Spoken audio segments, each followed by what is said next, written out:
Well, oh yeah. Hello, everybody. No, so we're going to talk a little bit about what I've been calling the uh, lo-fi movement, which is just talking a little bit about the whole concept of, I think as we're getting a little closer to more and more exciting and interesting technology and futures and all that sort of thing, I think some of us are kind of moving our way towards another side of things. Hi everyone, Tim Kitzer from NBA Jam and NFL Blitz, welcoming you to The Backpack Show. Your hosts, Chris Brogan, Kerry Gargone, Boom Shakalaka. Backpack Show. Well, hello. Hi, it is me. It's Chris Brogan. Welcome to The Backpack Show. I am solo today. Kerry Gargone, my co-host and friend, is off visiting her oldest kid and on an adventure as we speak. So you're stuck with me. You have me for the whole show. So I called this episode the Lo-Fi Movement because I'm really noticing this interesting trend. And I find it's okay that the opportunity to, as new things start showing up everywhere, it's really interesting to me that people are also kind of going the other way, right? I think it's a natural response, but I think that it's something that I'm seeing more and more people do, which is as things get to their peak technology, we start thinking about reminiscing about old technology. Like for instance, I've been into photography and all that sort of a thing. And I got one of the most modern cameras out there, and it was very interesting. Hey, Chloe, good to see you. And it's really interesting because it could do all the things. And then shortly after I had kind of started working on that and mastering that and learning everything about that, I went the other direction. I started looking at old cameras. This here is the Fujica Auto M. It is a film camera, an old-time traditional film camera. It's made anywhere between 1963 and 1968. I have not gone and searched the serial number on this specific one to know, but it's point and shoot. I can sit here, I can aim at the screen. It's very manual. I have to, look at the how many meters away something is and measure it that way. And I can take a shot just like that. Film camera. Why? Because in a world where we can do everything digital, in a world where everything can be so perfect, we can do the opposite and we can do lo-fi, low technology stuff. For instance, I have a little printer. I haven't had a printer for years, but it's so that I can put things on my desk. I have pictures of my parents, for instance, from the time I hung out at Vegas on Record Store Day with them. I have an instant camera that, the kind like a Polaroid, but it's an Instax, and you push the button and it goes, and out comes a picture of me, Chris Brogan. So it's interesting that as technology advances, for whatever reason, this triggers something in us where we want to go the other way. So I'm a little curious if anyone else here who's watching this has had that experience. I also think that it's interesting to me that in this whole process, in this great opportunity of we could do just about anything, what draws us to taking that step back?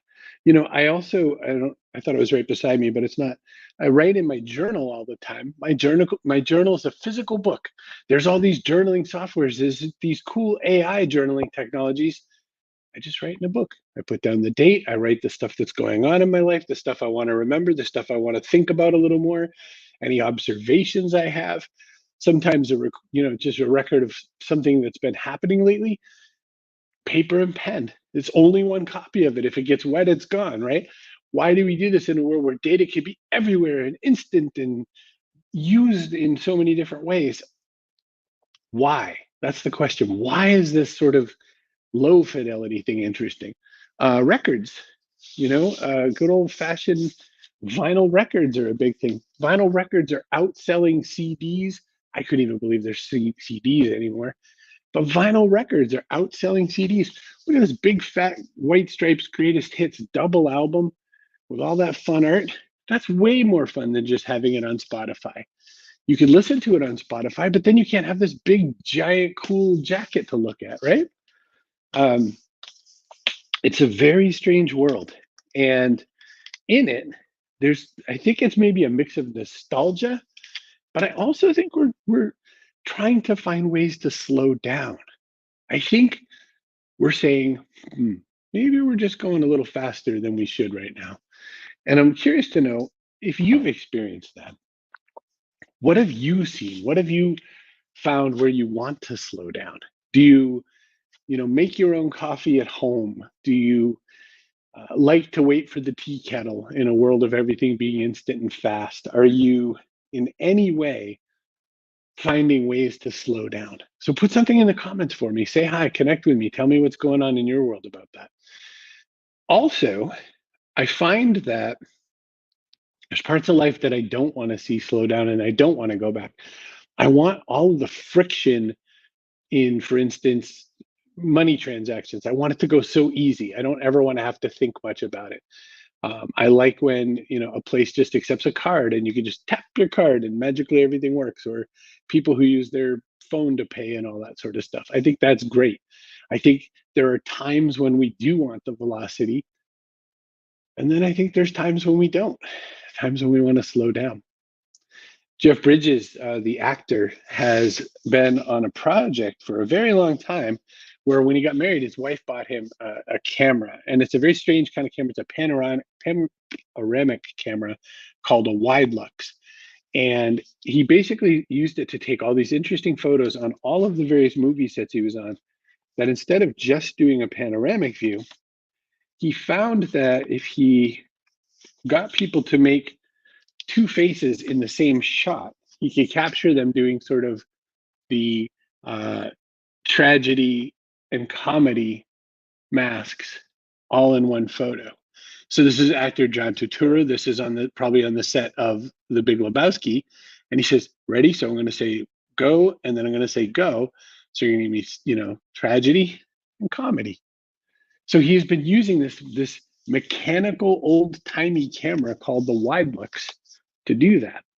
And what's kind of fun about that to me is he's on the set of movies like Tron doing things like this. And what gets more interesting, the factory that made that camera burned down, and all the most important stuff of knowing how to do it got burned down. He bought the rights to recreate this thing. And so you can go to Widelux, it's WIDELUXX.com, Widelux with two X's. He's going to rebuild the camera company and put it for sale so you can buy a modern version of this old timey camera.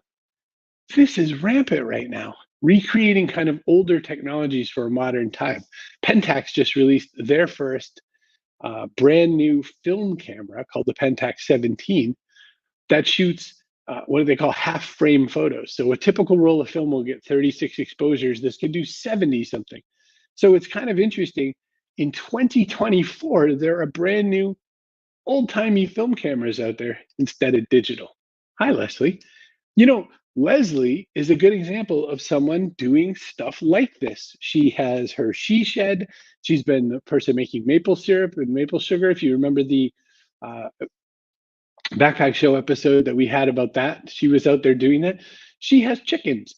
Well, you know what? You know where else you could get eggs from the damn store? But there's something very different about having chickens in your own coop, and you can, feed them and care for them and have really fresh eggs. And once you have really fresh eggs, you never really want to go back to store-bought eggs. So what's behind it all? Have you experienced it? Have you been going through anything like this? Hey, and I almost forgot because I'm all by myself and doing all my own buttons, but we are sponsored. You can use StreamYard to make a show just like this one about whatever topic you want. You can run it yourself. You don't need a production house. You just go to cbrogan.net/StreamYard and you can get your own show. Anybody have anything they want to talk about in regards to this? Have you had any experience with this? Have you found yourself wanting to slow down in some way or another? Or, another interesting thought about records is that, like I said, records are outselling CDs for the first time. But people, for instance, the metal band Metallica, and they make a lot of their money on their shows and on their merchandise and all that. They bought a record pressing factory so that they could make records, not just their own, but just to sell more vinyl. And the reason is exactly what it sounds like. There's more people buying vinyl. They might as well sell and make the business happen. It's fascinating to me. One-off stuff, simple, units of one sort of experiences. And then in between, this gets really interesting to me.